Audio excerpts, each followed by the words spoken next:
We heard your presentation this morning. We heard Mark Pritchard. We've heard a lot of concern. What is new about brand safety, particularly new with the so-called revelations about Google and concerns in the marketplace, the reaction of the brands, and are things bad? Is it just sort of a reaction to something in the news cycle? What are your thoughts about what's going on right now? Yeah, I think there are a couple of things that are serious. Not a great deal has changed. Other than, brand safety issues have been with us for some time. Contextual brand safety has always been an issue where we haven't really had much control over our ads appearing near inappropriate. Well, there's always been a risk of our ads being near inappropriate content, and we've been using technology to make sure that we keep our brand safe in that environment. But a couple of things have changed. One of them is the huge additional volumes of content being loaded up into these platforms. 400 hours, you heard me say earlier this morning, 400 hours of video uploaded every minute on YouTube, and millions and millions of pieces of content up onto Facebook. So there's no way that they can personally curate any of that content. Plus that we're now serving more than 1 billion impressions a day against that content. So of course it has to be automated, and it's very, very difficult to keep control of. It's likely that a few of those insertions will be getting through.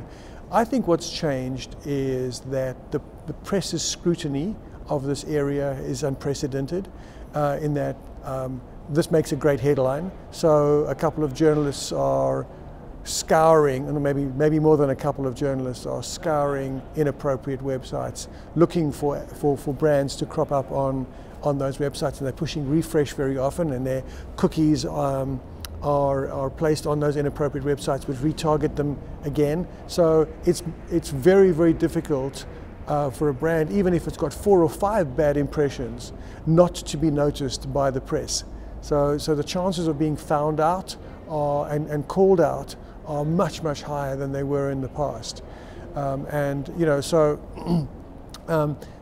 a great deal of money is being paid to these inappropriate sites. That's not the point. The brands really don't want to be, they want their brands to be seen on the front page of a newspaper, and they don't want to be caught in the middle of this interesting tussle between newspapers and Google. And so, I'm sure that the newspapers are being encouraged by their bosses, who are losing revenue hand over foot to Google, are being encouraged to call out brands as often as possible. But we as brands don't want to be caught in the middle of that thing. It's the risk of of reputational damage is too great. So I think that the real change has been the volume and the press scrutiny, which obviously puts the brands at risk. There are ways of mitigating against this. We use technology at various levels. We have a contractual commitment with vendors specifying that they won't place our ads near inappropriate content. But then we start using technology filters like black and white lists, contextual filtering. We are able to read the metadata behind each piece of content to see if there's any clue about the kind of content. And we think that we can catch 99.9% of inappropriate content before it goes out, if we're allowed to tag our ads on those properties. So in other words, our tag then travels with our ad everywhere, reads the metadata, the contextual messages on the sites, it reads the URL, and if there's anything suspicious, it blocks the ad from appearing, or it blocks the ad before it gets bid. But only if we can place our tags on those ads. We can't do that in a lot of the major social platforms like Google, like Facebook, like Snapchat and Twitter, because of their data policies. And so that makes it more difficult for us to manage our own brand safety destinies. And obviously we're having discussions with them right now, and Google has shown a little bit more flexibility in dealing with outside vendors as a result of this kind of contextual brand safety crisis. Great, and let me ask you this more broadly. What kind of other initiatives? I know we've spoken about piracy and other issues that you're tackling with the industry. What are some other issues that you're concerned about that you're committing yourself to? Yeah, I mean, across the whole of the brand safety area, we've kind of divided brand safety into 9 areas. I won't go through each of them. Piracy is one. I think that we're doing great work with TAG, the TAG anti-piracy group, where they've done some very interesting research.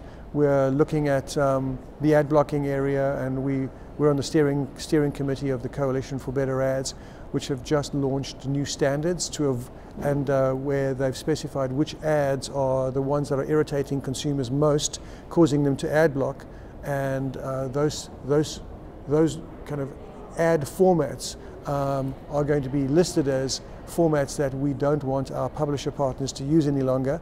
So there's an kind of interesting development on the ad blocking front. There'll be some very interesting developments in the next year on privacy. Something called the GDPR and the data practice in Europe, which governs how data is shared between Europe and the rest of the world. And if that sounds like something that's kind of quite esoteric, think about any major website or platform and the use of the cloud, and if their website is accessed by anybody from Europe, data is exchanged, and there are massive fines, up to 4% of a company's global annual turnover.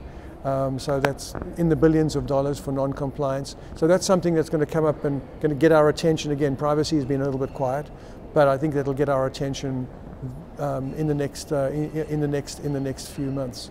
And I've been going around the world, literally trying to harmonize our best practices for brand safety in each of the countries. We're doing some very interesting stuff. It's not just sharing what we've done in the US with the rest of the world. We're doing very interesting stuff in Australia, interesting stuff in Italy and in France around sort of brand safety metrics, which I'm taking and stealing with pride and sharing around the world. So we're trying to harmonize our approach to brand safety around the world. Talking to a lot of clients about this, the contextual brand safety issue has made a lot of clients fairly concerned about the space, and we're having discussions with them about their risk tolerance and what it means to be risk averse or moderately open to risk, and what strategies we approach around that. So busy time.